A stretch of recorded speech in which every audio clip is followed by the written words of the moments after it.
l'agenda reste caché. On avait demandé que ce soit sur Internet. Aujourd'hui, il nous dit d'un dialogue qui va s'organiser sur le territoire national. Il parle de quel territoire national qui ne contrôle plus en entièreté?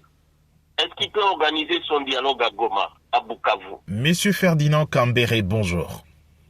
Oui, bonjour. Après avoir suivi l'adresse à la nation du président de la République, quelle est votre première réaction? C'est que c'est sans surprise, Félix est resté lui-même. En tout cas, une adresse à la nation faisant allusion à un dialogue national inclusif, mais qui n'en est pas un. Parce que vous ne pouvez pas parler d'un dialogue inclusif, mais tout en mettant auparavant des conditions pour exclure d'autres parties prenantes à ce dialogue-là. Il n'a rien d'inclusif et surtout son agenda. Son agenda va rester caché parce que dès lors qu'il vous dit, bon, ceux qui ont pris les armes contre la nation ne peuvent pas participer, mais il vous dit que lui, son processus avec les M23 va se poursuivre, de Doha à montrer tout ça. Alors il parle de quoi? C'est du désordre, c'est du méli-mélo. Donc ça ne nous concerne pas du tout. Ce n'est pas de ça que le peuple attend. Le peuple aurait voulu, tout le monde le sait, que les conditions préalables pour les FCC, pour sauver la RDC, pour le PPRD, c'est-à-dire pour l'ancien président de la République, c'était que ce dialogue-là s'organise sur un terrain neutre, étant donné qu'il y a deux pouvoirs déjà dans le pays, et les deux pouvoirs qui se parlent, le pouvoir de Kinshasa et le pouvoir rebelle qui se parlent, qui sont en négociation, mais dans un dialogue indéfini qui ne se termine pas. Et que, étant donné que les garanties ne sont pas données de la sécurité de tous les acteurs, donc on avait demandé que ce soit sur Internet. Aujourd'hui, il nous dit d'un dialogue qui va s'organiser sur le territoire national. Il parle de quel territoire national qui ne contrôle plus en entièreté? Est-ce qu'il peut organiser son dialogue à Goma, à Bukavu? Est-ce qu'il veut nous dire que ceux qui sont à Goma ont son mandat et que donc ils peuvent lui permettre de venir s'organiser librement? Qu'est-ce qu'il dit dans son discours en réalité? Donc c'est là, l'agenda reste caché. On voit bien que Félix reste dans sa volonté de vouloir obtenir un troisième mandat. Il passe par quelque chose qui va ressembler à un référendum, consultation à la base ou dans les 26 provinces qui ne contrôlent plus. Et pour que ces consultations, on recrute les gens qui ne vont venir chanter pour lui. C'est pour son sort. Il ne voit pas l'insécurité, il ne voit pas la souffrance, il ne voit pas la crise dans le pays. Le président de la République appelle au rassemblement pour reconstruire le pays, mais les PPRD devraient-ils pas également reconnaître sa part de responsabilité dans la crise que connaît la République démocratique du Congo? Le drame avec Félix, c'est que chaque fois que nous parlons de la crise, c'est la faute des autres. Ce n'est jamais la faute de ceux qui sont en train de diriger maintenant. Et c'est ça le drame. Donc il ne reconnaît même pas qu'il y a crise. Vous voyez là, il veut rassembler. Vous parlez des rassemblements. Donc il veut rassembler les gens autour de lui. Et ça ne va pas. Donc la souffrance de la population, il ne voit pas. La mauvaise gouvernance, il ne voit pas. Les détournements, l'insécurité, alors que au-delà même des territoires déjà occupés par les rebelles, même les territoires sous contrôle du gouvernement, il n'y a pas de paix. Là où il a amené les Ougandais, on continue à tuer, à piller. Ceux-là qu'il a invités, les armées étrangères, sont autour des carrières, sont autour de bois, sont autour des cacao.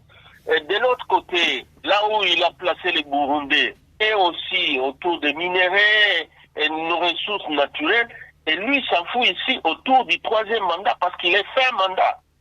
C'est dit n'importe quoi. Mais est-ce que le PPRD se considère aujourd'hui comme une branche armée ou c'est toujours dans l'opposition non armée? Branche armée par rapport à quoi, monsieur?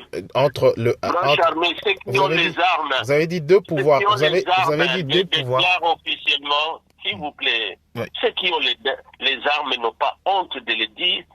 et de donner les raisons pour lesquelles ils ont les armes, de dévoiler même qu'ils avaient été invités ici 14 mois par le régime qui est là, leurs officiers qui étaient déjà arrêtés au temps de Kabila, de la manière qu'ils avaient été libérés pour reprendre cette guerre. C'est bien connu par le régime de Tshisekedi. Ce n'est donc pas un hasard lorsque Tshisekedi dit que lui, le dialogue qu'il veut, il veut avoir les gens autour de lui, mais en face de lui, il va continuer à avoir les M23 pour qu'il négocie. On ne sait pas jusqu'à quand, mais la souffrance là, ça fait plus de 5 ans maintenant, et on est dans ça. Que Bunagana est tombé, que Goma est tombé. Maintenant, Bukavu, ça fera peut-être 2 ans maintenant. Et on va rester dans ça et parler du PPD qui a les armes, il les a où? C'est une question. Est-ce que vous sentez touché par le simple fait que le président exclut ceux qui ont pactisé avec l'ennemi ou ceux qui ont fait recours aux armes? L'ennemi, c'est qui pour lui? Et même pour vous. L'ennemi, c'est qui? Pour Tshisekedi, le M23 n'est pas ennemi. Le Rwanda est considéré comme... Le Rwanda, le pays voisin qui agresse la République démocratique du Congo. Le Rwanda n'est pas l'ennemi de Tshisekedi.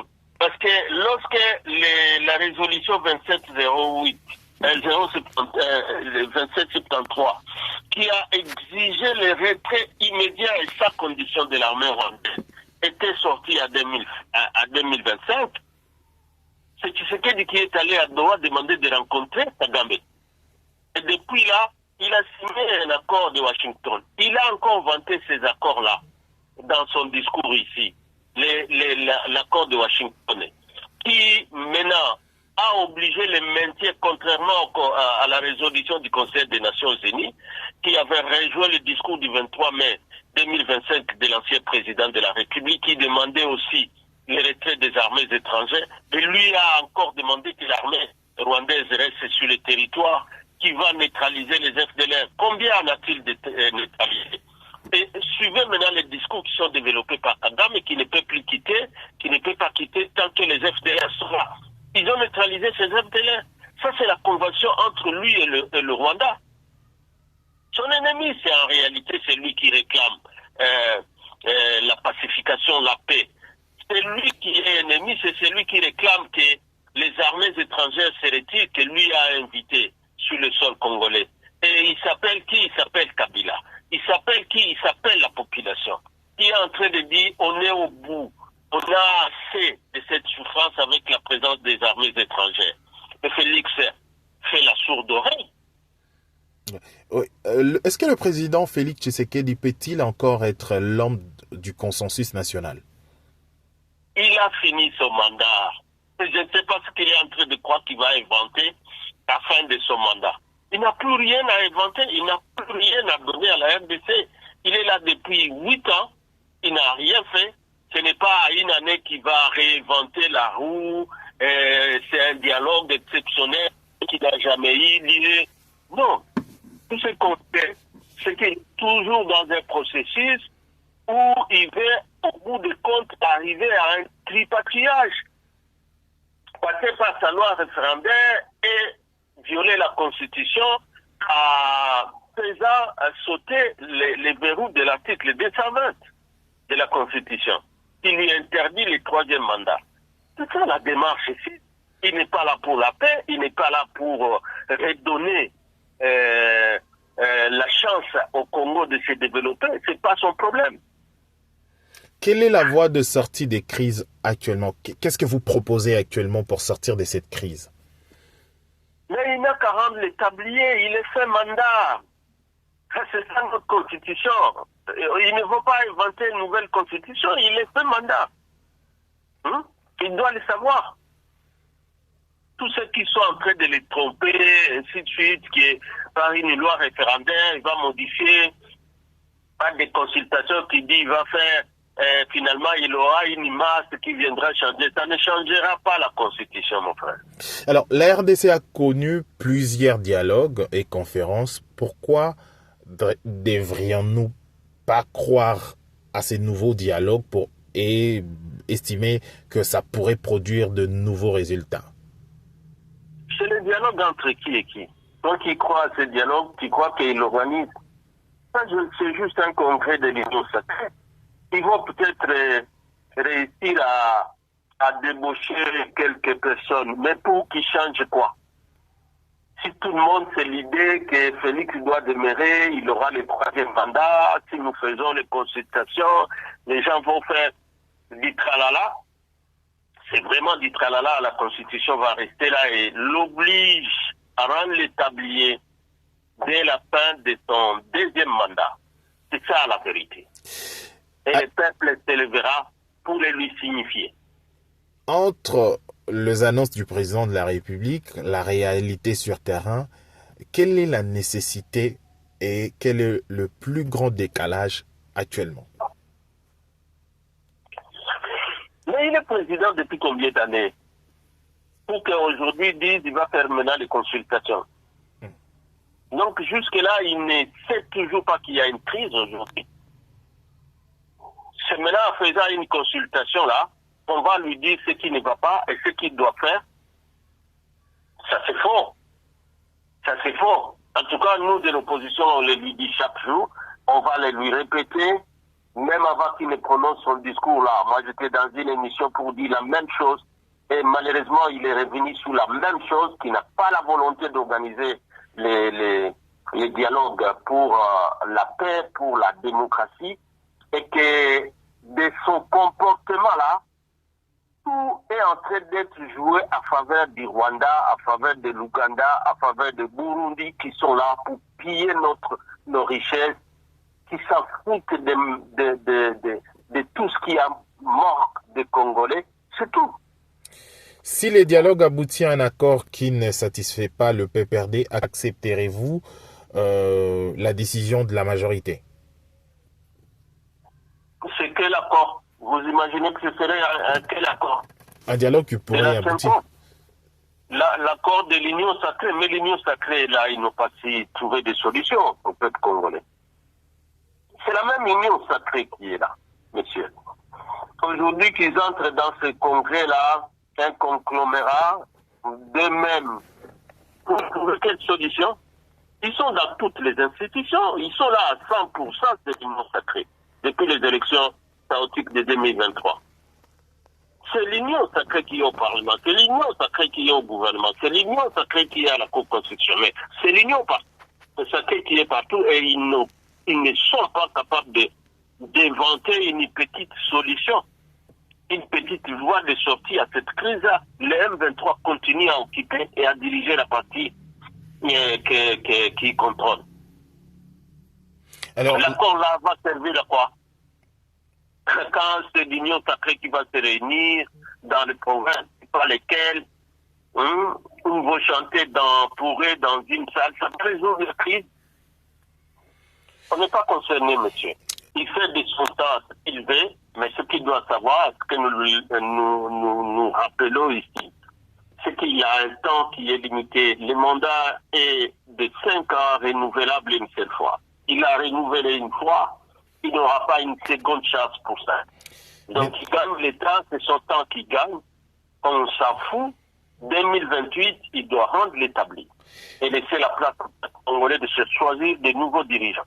Mais apparemment, l'atmosphère n'est pas propice pour l'organisation des élections. Quelle est votre alternative? L'État n'est pas propice. Donc c'est propice pour lui de faire toutes les manœuvres qu'il est en train de faire et de dire à la fin qu'il n'a pas eu le temps pour le pays. Il a le temps pour vouloir lui faire sauter l'article 220, mais il n'a pas le temps de penser à cette population qui souffre, qui prétendait qu'ils ont élu à 2018 et à 2023. Sûr, et vous pensez que ce peuple va se taire comme au cimetière jusqu'à la fin? Bonne chance à lui alors. Alors, Monsieur Ferdinand Kambere, pour mettre terme à cette édition ou ces duplex, que direz-vous à la population qui vous suit en ce net moment? Non, tout ce que nous disons est que Félix et son régime est aux abois. Ils ont cherché à inventer toutes sortes des solutions pour contourner la Constitution, pour contourner l'article 220. Mais il s'invite à un problème, c'est que pour contourner l'article 220, c'est le peuple lui-même. L'article 5, vous ne savez pas la lire comme l'a fait le professeur Ngondanko et député national, comme venait de le faire la Constitution, ou vous lisez l'article 5 de la Constitution sans lire l'article 64 de cette même Constitution. L'article 64 permet à ce peuple-là de rester le dernier gardien de cette Constitution. Ils peuvent chercher à contourner un référendum, c'est pas moi quoi, consultation, dialogue inclusif, tout en laissant les acteurs majeurs de la crise dehors ou en contournant, en faisant d'autres compromissions dans le secret avec eux. Mais le peuple, lui, vous ne saurez jamais les contourner, vous les rencontrerez, il les rencontrera toujours sur la route. Merci, monsieur Ferdinand Cambéré.